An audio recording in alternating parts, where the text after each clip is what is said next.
सच्ची मुझे are you serious? मैं बता जाया नहीं कर पा रही हूँ कि मैं कितनी खुश हूँ। हर आर्टिस्ट, हर कलाकार का ये ख्वाब होता है to be on the the red carpet of Cannes, and I am so happy that I am here. Like, सच्ची मुझे आर यू सीरियस? पर बहुत सालों से ये मैंने सोच के रखा था। There was somewhere down the line एक वो कहते हैं ना विजुअलाइजेशन या मैनिफेस्ट करना, तो वो था कहीं ना कहीं।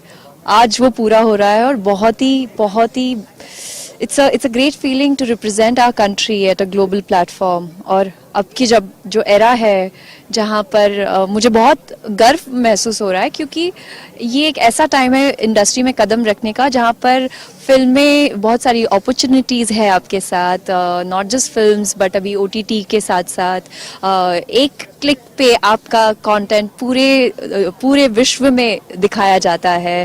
वैलिडेशन, अपने कल्चर को बहुत लोग एक्सेप्ट कर रहे हैं, जान रहे हैं, पहचान रहे हैं।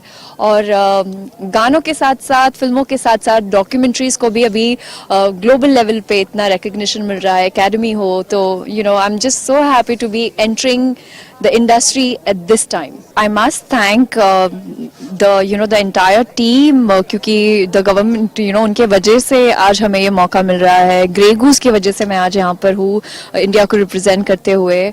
और when you have that one push, जब then you start feeling कि yes I'm confident, और वो हर एक पुश जरूरी होता है। So I'm glad that the government is Indian government is taking so much interest, and India में तरह तरह की जो फिल्में, तरह तरह के जो सब्जेक्ट्स है उनको वर्ल्ड रिकग्निशन मिल रहा है। So शुरुआत में वो होता था कि ये एक मीडियम के एक्टर है, सिर्फ ये इसी मीडियम के लिए काम करेंगे, लेकिन अब ऐसा नहीं है। अब अगर आप देखें तो कितने सारे ऐसे शोज है और फिल्में हैं जहां पर कलाकार, चाहे वो नॉर्थ से है या साउथ से है, वो हर जगह से आके दे मेक अ फिल्म।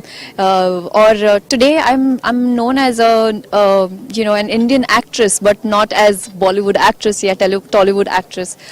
इसीलिए it's interesting, और opportunities भी important है, the vision is also important। मैं बहुत खुश हूँ कि मुझे लव सोनिया, जो एक इंडी फिल्म है, इंटरनेशनल लेवल पर कई फेस्टिवल्स में जा चुकी है, उसके साथ साथ मुझे सुपर 30 बाटला हाउस का पार्ट बनने का हिस्सा बनने का मौका मिला। उसके साथ साथ now I am doing Sita Ramam जैसे फिल्में और एक और तेलुगु फिल्म कर रही हूँ।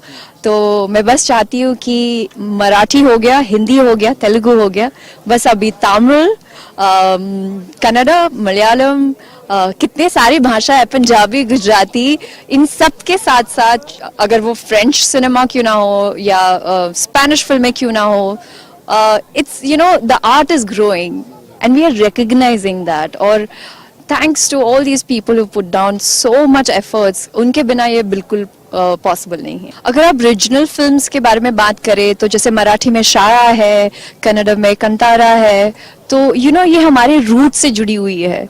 और काफ़ी लोग इन सारी चीज़ों से, स्पेशली आज की जो पीढ़ी है, वो इन सब से वाकिफ नहीं है। सो इन फिल्मों के through we get to learn so much, we get to experience what it is all about.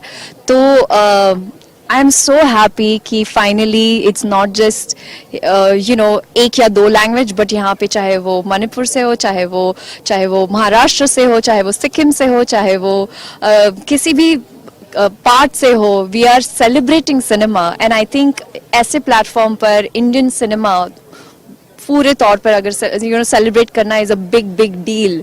और मैं बहुत खुश हूँ कि I think it's my debut। तो ऐसे मंच पर आके इतने सारे लोगों से मिलकर, फिल्म मेकर से मिलना, फिल्मों के बारे में डिस्कस करना, कॉन्सेप्ट्स के बारे में डिस्कस करना, कुछ ऐसे कॉन्सेप्ट्स भी थे जहाँ पर I was shocked, I was like क्या ये ऐसा होता है?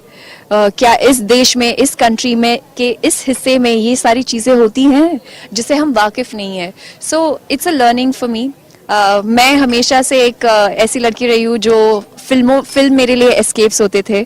बचपन में मैं म्यूट करके, चाहे वो किसी भी लैंग्वेज की फिल्म हो, हर वीकेंड फिल्में आती थी, तो परमिशन नहीं होती थी घर पर देखने के लिए, तो म्यूट करके चोरी छिप कर देखने, मतलब भारत क्यों पीछे रहे इन सारी चीजों में? Bharat should be fashionable, you know.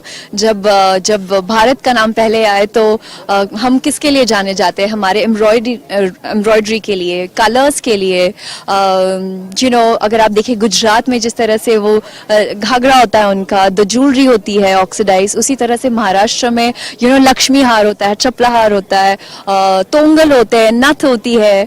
सो इतनी सारी चीजें हैं हमें सेलिब्रेट करने के लिए, एंड फैशन में you know why should we stay behind? तो आई थिंक दिस, जैसे मैं कार से उतरी, मैं सारी उन्होंने जब जो यहाँ के रहने वाले लोकल्स, उन्होंने जब मेरी साड़ी देखी, सो उनके reaction like wow. But I must say thank you to all those Indian designers. In fact आज मैंने जो आउटफिट पहना है वो है Falguni and Shane Peacock couture, उन्होंने ये कस्टमाइज बनाया है मेरे लिए। और क्योंकि उनको पता है मुझे साड़ी बहुत पसंद है, और वो चाहते थे कि मैं एक यू नो ग्लोबल प्लेटफॉर्म पर इंडिया को रिप्रेजेंट करूँ, और ऐसा एक डिज़ाइन पहनूँ जहाँ पे I feel comfortable, and I feel the most comfortable in saris.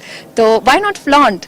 And I think this is the time जहाँ पर काफी लोग इंस्पायर भी होते हैं इन सारे लुक्स से, और फिर वो you know the looks now, you know it's so lovely where मेरे जो फ्रेंड्स हैं जो अमेरिका में है या स्पेन में है, वो चाहते हैं कि उनकी शादी इंडिया ट्रेडिशन के हिसाब से